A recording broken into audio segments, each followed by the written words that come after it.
आपल्या मातोश्री माजी नगरसेविका मदिना शमशेर पिंजारी यांची सर्व कामं मदतनीस म्हणून करणारे सहाय्यक नगरसेवक अल्लाह शब्बीर पिंजारी यांनी नियोजनबद्धरित्या प्रभाग 19 मधील भागात जबरदस्त एकनिष्ठेने काम करीत प्रभागातील बहुतेक समस्यांचे समाधान केल्याचे दिसून येते।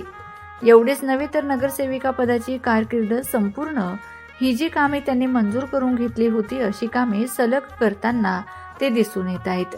पिंपरी गावातील ड्रेनेज पाईपलाईनचे काम करताना शब्बीर पिंजारी दिसून येत आहेत। हे काम जवळपास 70 ते 80% झालेले असून उर्वरित कामं लवकरच संपुष्टात येणार आहेत। आपली जबाबदारी पार पाडून ही नगरसेविका पदाचा कार्यकाळ संपल्यानंतर आपले कर्तव्य एकनिष्ठेने पार पाडणारे अल्लाह शब्बीर पिंजारी सध्या तरी प्रभागातील जनतेचे खरे सहाय्यक नगरसेवक म्हणून ओळखले जात आहेत।